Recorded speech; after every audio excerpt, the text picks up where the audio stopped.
ನಮಸ್ತೆ ಮಿತ್ರರೇ. ಕ್ಯಾರೆಟ್ ಒಂದು ಆರೋಗ್ಯಕರವಾದ ವೆಜಿಟೇಬಲ್. ತುಂಬ ಮಂದಿಗೆ ಕ್ಯಾರೆಟ್ ಹೇಳಿದ್ರೆ ಇಷ್ಟ. ಕ್ಯಾರೆಟ್ ಹಲ್ವಾ ಹೇಳಿದರೆ ಎಲ್ಲರಿಗೂ ಪ್ರಿಯವಾದದ್ದು. ಹಾಗಿರುವಾಗ ಒಮ್ಮೊಮ್ಮೆ ಮಕ್ಕಳು ಹೀಗೆ ನಾವು ಕ್ಯಾರೆಟ್ ಅನ್ನು ಕೊಟ್ಟು ತಿನ್ನೋದಿಲ್ಲ, ಅಥವಾ ನಮಗೆ ಒಮ್ಮೊಮ್ಮೆ ಹಸಿ ವಾಸನೆ ಅಂತ ಬರ್ತದೆ. ಇವತ್ತು ನಾನು ಒಂದು ರುಚಿಕರವಾದ ನೀರು ದೋಸೆಯನ್ನು ಕ್ಯಾರೆಟ್ ಅನ್ನು ಬಳಸಿ ಮಸಾಲಾ ಕ್ಯಾರೆಟ್ ನೀರು ದೋಸೆಯನ್ನು ಮಾಡಿದ್ದೇನೆ. ಬಹಳ ರುಚಿಕರವಾಗಿ ಬರ್ತದೆ. ಮಕ್ಕಳಂತೂ ಕೇಳಿ ಕೇಳಿ ತಿಂತಾರೆ. ಈ ಕ್ಯಾರೆಟ್ ನಮ್ಮ ಸ್ಕಿನ್ ಗ್ಲೋ ಆಗಲಿಕ್ಕೂ ಅಥವಾ ಮಕ್ಕಳ ಕಣ್ಣಿನ ಆರೋಗ್ಯಕ್ಕೂ ಬಹಳ ಉತ್ತಮವಾದುದು. ಯಾರೆಲ್ಲ ನನ್ನ ಚಾನಲನ್ನು ನೋಡ್ತಿದ್ದೀರಿ, ಯಾರೆಲ್ಲ ಇನ್ನೂ ಸಬ್ಸ್ಕ್ರೈಬ್ ಮಾಡಿಲ್ಲ, ದಯವಿಟ್ಟು ಸಬ್ಸ್ಕ್ರೈಬ್ ಮಾಡಿ, ಸಪೋರ್ಟ್ ಮಾಡಿ ಅಂತ ಹೇಳುತ್ತಾ ಬನ್ನಿ ಈ ರುಚಿಕರವಾದ ಮಸಾಲಾ ಕ್ಯಾರೆಟ್ ನೀರು ದೋಸೆ ಹೇಗೆ ಮಾಡುವುದು ಎಂದು ನೋಡೋಣ. ಮಿತ್ರರೇ, ಇವತ್ತು ಕ್ಯಾರೆಟ್ ಅನ್ನು ಬಳಸಿ ಈ ಮಸಾಲಾ ನೀರು ದೋಸೆ ಮಾಡೋಣ. ಬಹಳ ರುಚಿಕರವಾಗಿ ಬರ್ತದೆ. ಒಂದು ಕ್ಯಾರೆಟ್ ಅನ್ನು ನಾನು ತುರಿದಿಟ್ಟುಕೊಂಡಿದ್ದೇನೆ. ಮತ್ತೆ ಒಂದು 50 ಗ್ರಾಮ್ಸ್ನಷ್ಟು ತೆಂಗಿನ ತುರಿ ತೆಗೆದುಕೊಂಡಿದ್ದೇನೆ. ಒಳ್ಳೆ ಫ್ರೆಶ್ ತೆಂಗಿನ ತುರಿ ತೆಗೆದುಕೊಂಡ್ರೆ ತುಂಬಾ ರುಚಿಯಾಗಿ ಬರ್ತದೆ. ಸ್ವಲ್ಪ ಕರಿಬೇವಿನ ಸೊಪ್ಪು, ಸ್ವಲ್ಪ ಕೊತ್ತಂಬರಿ ಸೊಪ್ಪು, 1 ಚಮಚ ಸಾಸಿವೆ, ಮತ್ತೆ ಅರ್ಧ ಚಮಚದಷ್ಟು ಕರಿಮೆಣಸು ಮತ್ತು ಅರ್ಧ ಚಮಚದಷ್ಟು ಜೀರಿಗೆ. ಇಲ್ಲಿ ನಾನು 150 ಗ್ರಾಮ್ಸ್ನಷ್ಟು ಈ ಬೆಳ್ತಿಗೆ ಅಕ್ಕಿ, ದೋಸೆ ಬೆಳ್ತಿಗೆ ಅಕ್ಕಿಯನ್ನು ನೀರಿನಲ್ಲಿ ನೆನೆ ಹಾಕಿಟ್ಟಿದ್ದೇನೆ. ಒಂದು 4 ಗಂಟೆ ಹಾಕಿದ್ರೆ ಸಾಕಾಗ್ತದೆ. ಯಾವ ಸಾಕ್ತದೆ, ದೋಸೆ ರೈಸ್ ಯಾವ ಸಾಕ್ತದೆ. 150 ಗ್ರಾಮ್ಸ್ ನಾನು ತೆಗೆದುಕೊಂಡಿದ್ದೇನೆ. ನೀವು ಹೆಚ್ಚು ತೆಗೆದುಕೊಳ್ಬಹುದು. 150 ಗ್ರಾಮ್ಸಿಗೆ ಒಂದು ಇಷ್ಟು ದೊಡ್ಡ ಕ್ಯಾರೆಟ್ ಹಾಕಿದ್ರೆ ಸಾಕಾಗ್ತದೆ. ಸ್ವಲ್ಪ ಉಪ್ಪು ಮತ್ತು ಎಣ್ಣೆ, ಉಪ್ಪು ಮತ್ತು ಎಣ್ಣೆಯನ್ನು ಬೇಕಾಗ್ತದೆ. ಈಗ ಮೊದಲಿಗೆ ನಾವಿಲ್ಲಿ ಒಂದು ಗ್ಯಾಸನ್ನು ಒರೆಸ್ಕೊಂಡು ಇದು ಬಾಣಲೆ ಬಿಸಿಯಾಗಲಿ. ಒಂದು ಸ್ವಲ್ಪ ತುಪ್ಪ ಅಥವಾ ಎಣ್ಣೆ, ತುಪ್ಪ ಸಾಕ್ತದೆ ಎಣ್ಣೆ ಸಾಕ್ತದೆ, ಚೂರು ಎಣ್ಣೆ ಮತ್ತು ಚೂರು ತುಪ್ಪವನ್ನು ಹಾಕೊಳ್ತಿದ್ದೇನೆ. ಖಾಲಿ ತುಪ್ಪದಲ್ಲಿ ಮಾಡಿದರೆ ಸಹ ಒಳ್ಳೆದಾಗ್ತದೆ. ಈ ತುರಿದಿಟ್ಟಂತಹ ಏನು ಕ್ಯಾರೆಟ್ ಉಂಟು ಅದು, ಮತ್ತು ಸ್ವಲ್ಪ ಅರ್ಧದಷ್ಟು ಈ ಕರಿಬೇವಿನ ಸೊಪ್ಪು, ಇಷ್ಟನ್ನು ಸ್ವಲ್ಪ ಫ್ರೈ ಮಾಡ್ಕೊಳ್ಳೋಣ. ಅಂದರೆ ಎರಡರದ್ದು ಸಹ ಸ್ವಲ್ಪ ಹಸಿ ವಾಸನೆ ಹೋಗುವವರೆಗೆ ನಾವು ಹುರಿದಿಟ್ಕೊಳ್ಬೇಕು. ಈಗ ನಾವು ಮೊದಲಿಗೆ ಸ್ವಲ್ಪ ಕರಿಬೇವಿನ ಸೊಪ್ಪನ್ನು ಹಾಗೆ ಇಟ್ಕೊಂಡಿದ್ದೇನೆ ನಾನು. ಇದನ್ನು ಚೆನ್ನಾಗಿ ನಾವೀಗ ಇದರಲ್ಲಿ ಸಣ್ಣ ಉರಿಯಲ್ಲಿ ಫ್ರೈ ಮಾಡ್ಕೊಳ್ಳೋಣ.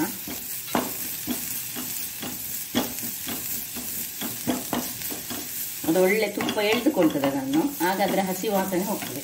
ಇಲ್ಲಿ ಚೂರು ಪಿಂಚ್ ಆಫ್ ಸಾಲ್ಟ್ ಅನ್ಸೋದಕ್ಕೆ ನಾನು ಹಾಕೊಳ್ತಿದ್ದೇನೆ. ತುಂಬ ಹಾಕೋದು ಬೇಡ, ಸ್ವಲ್ಪ ಹಾಕಿದ್ರೆ ಸಾಕು.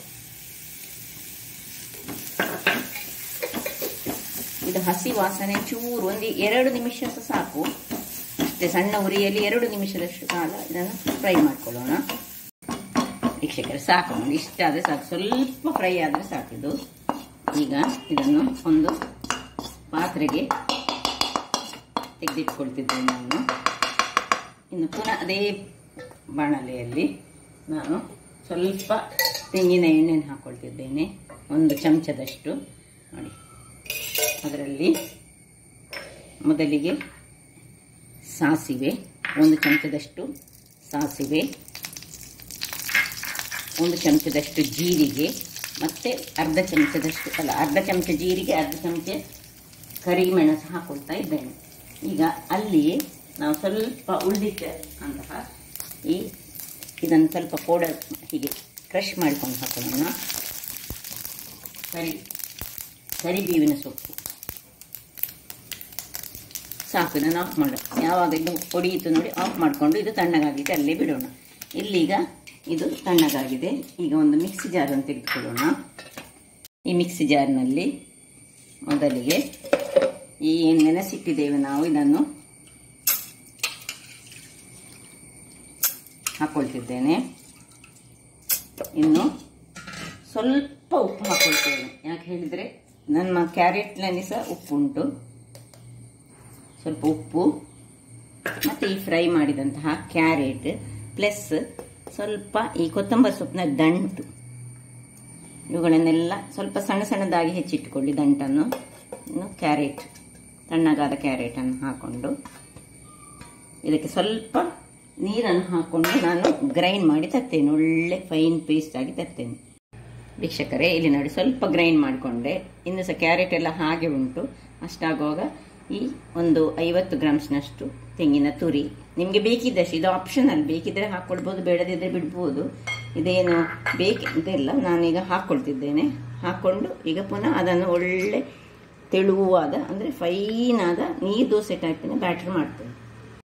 ಇಲ್ಲಿ ನೋಡಿ ಬ್ಯಾಟರ್ ರೆಡಿಯಾಗಿ ಬಂತು, ನಿಮಗೆ ಕಾಣ್ಬೋದು ಎಷ್ಟು ಫೈನ್ ಅಂದರೆ. ನೀರು ದೋಸೆಗೆ ನಾವು ನೋಡಿ ಇಷ್ಟು ಫೈನ್ ಆಗಿ ಗ್ರೈಂಡ್ ಮಾಡಬೇಕು, ಇಲ್ಲದಿದ್ದರೆ ನೀರು ದೋಸೆ ಒಳ್ಳೇದು ಬರೋದಿಲ್ಲ. ನೀರು ದೋಸೆ ಯಾವುದೇ ನೀರು ದೋಸೆ ಮಾಡುವಾಗ ಸಹ ಹಾಗೆ ಸಿಂಪಲ್ ಆಗಿ ಮಾಡುವಾಗ ಸಹ ತುಂಬ ಫೈನ್ ಆಗಿ ಅದನ್ನು ಗ್ರೈಂಡ್ ಮಾಡಿಕೊಡ್ಬೇಕು. ಈಗ ಇದನ್ನೊಂದು ಅದಕ್ಕೆ ಟ್ರಾನ್ಸ್ಫರ್ ಮಾಡುವ. ಸ್ವಲ್ಪ ಎಷ್ಟು ನೀರು ಬೇಕು ಅಷ್ಟು ನೀರನ್ನು ಹಾಕೊಂಡು ಕಲಡಿಸ್ಕೊಳ್ಳೋಣ.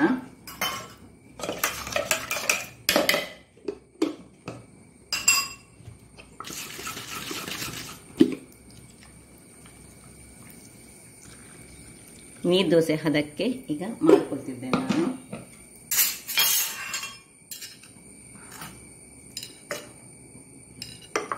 ಚೆನ್ನಾಗಿ ಇದನ್ನು ಗಂಟಿಲ್ಲದ ಹಾಗೆ ಕಲಸಿಕೊಳ್ಳಿ, ಇಲ್ಲದಿದ್ದರೆ ಅದರ ಗಂಟಿದ್ದ ಕೂಡಲೇ ನೀರು ದೋಸೆ ಏನು ಟೇಸ್ಟ್ ಬರೋದಿಲ್ಲ. ಅದನ್ನಾಗಿ ಕಲಡಿಸಿಕೊಳ್ಳೋದ್ರಲ್ಲಿ ಸಹ ಉಂಟು. ಈಗ ನೋಡಿ ಇದು ತುಂಬ ದಪ್ಪ ಆಯಿತು, ನಮಗೆ ದಪ್ಪ ಬೇಡ, ಎಷ್ಟು ತೆಳು ಆಗ್ತದೆ ನೋಡಿ ಅಷ್ಟು ತೆಳು ಬೇಕು.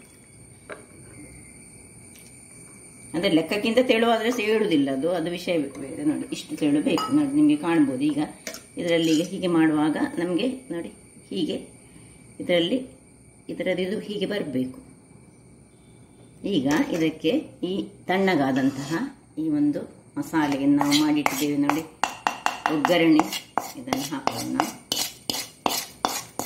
ಇದರಲ್ಲಿ ನಡುವಲ್ಲಿ ಒಂದೊಂದು ಈ ಕರಿಮೆಣಸು ಜೀರಿಗೆಲ್ಲ ಸಿಕ್ಕುವಾಗ ನಮಗೆ ಬಹಳ ಚೆನ್ನಾಗಿ ಬರ್ತದೆ. ಅದು ಮಕ್ಕಳಿಗೆ ಸಹ ಸ್ವಲ್ಪ ಖುಷಿ ಆಗ್ತದೆ.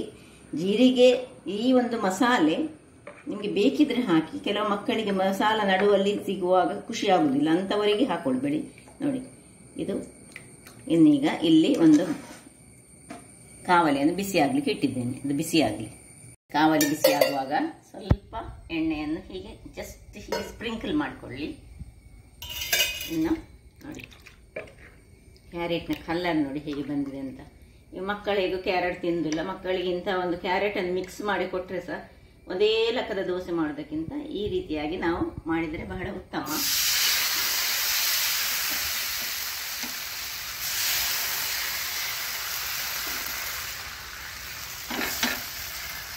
ಇನ್ನು ಮುಚ್ಚಳವನ್ನು ಮುಚ್ಚಿಕೊಂಡು 2 ನಿಮಿಷ ಬೇಯಿಸ್ಕೊಳ್ಳೋಣ.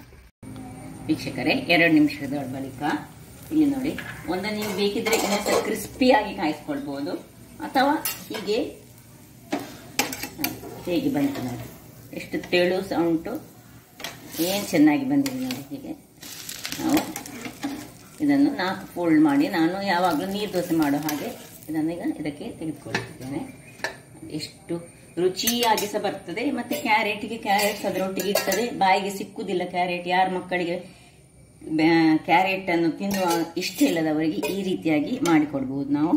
ಆರೋಗ್ಯಕ್ಕಂತೂ ಉತ್ತಮವೇ, ನಮಗೆ ಸಹ ಒಳ್ಳೆಯದೇ ನೋಡಿ. ಹಾಗೆ ಇನ್ನು ಸಹ ಸ್ವಲ್ಪ ಆದಷ್ಟು ತೆಳುವಾಗಿ ಮಾಡಿಕೊಳ್ಳಿ, ಅದು ರುಚಿಯಾಗೋದು ತೆಳುವಾಗಿ ಮಾಡುವಾಗ. ಆಯ್ತು, ಇಷ್ಟಾಗುವಾಗ ಮುಚ್ಚಳ ಮುಚ್ಚಿ ಇನ್ನು ಬೇಯಿಸ್ಕೊಳ್ಳೋಣ. ವೀಕ್ಷಕರೇ, ಇಲ್ಲಿ ನೋಡಿ 2ನೇ ದೋಸೆ ಸಹ ರೆಡಿ ಆಯಿತು. ಇದು ಇನ್ನೂ ಸಹ ನಾನು ತೆಳುವಾಗಿ ಮಾಡಿಕೊಂಡು ನೋಡಿ ಎಷ್ಟು ತೆಳು ಅಂತ ಹೇಳಿದರೆ ಪೇಪರ್ ದೋಸೆಯಾಗಿ ಬಂದಿದೆ ಇದು. ಈಗ ನೋಡಿ ನಿಮಗೆ ಕಾಣ್ಬೋದು. ಇಲ್ಲಿ ಇನ್ನೊಂದು ನೋಡಿ ಹೀಗೆ ಇದೇ ರೀತಿಯಲ್ಲಿ ಸಣ್ಣ ಒಂದು ದೋಸೆ ಮಾಡಿದ್ರೆ ಮಕ್ಕಳಿಗೆ ಇದು ಖುಷಿಯಾಗುವಂತಹ ದೋಸೆ. ಇಲ್ಲಿ ಕಾಣ್ಬೋದು ನಿಮಗೆ ನೋಡಿ ಸಣ್ಣ. ಈಗ ಯಾವ ರೀತಿಯಲ್ಲಿ, ಯಾವುದೇ ಸಣ್ಣ ಕಾವಲಿ ಆದರೆ ಸಣ್ಣ ಕಾವಲಿಯಲ್ಲಿ ಮಾಡ್ಬೋದು, ದೊಡ್ಡ ಕಾವಲಿ ಆದರೆ ದೊಡ್ಡ ಕಾವಲಿಯಲ್ಲಿ ಮಾಡ್ಕೊಳ್ಬೋದು.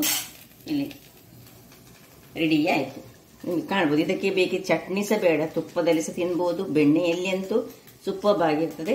ಚಟ್ನಿ ಸಹ ತುಂಬ ಚೆನ್ನಾಗಿ ಬರ್ತದೆ. ಚಟ್ನಿ ಇಲ್ಲದೆ ಚಹಾದೊಟ್ಟಿಗೆ ಸಹ ಖಾಲಿ ಸಹ ತಿನ್ಬೋದು, ಅಥವಾ ಈ ತಿಮರೆಯ ಚಟ್ನಿ ಇದಕ್ಕೆ ಸೂಟ್ ಆಗ್ತದೆ, ಬಹಳ ಚೆನ್ನಾಗಿ ಬರ್ತದೆ.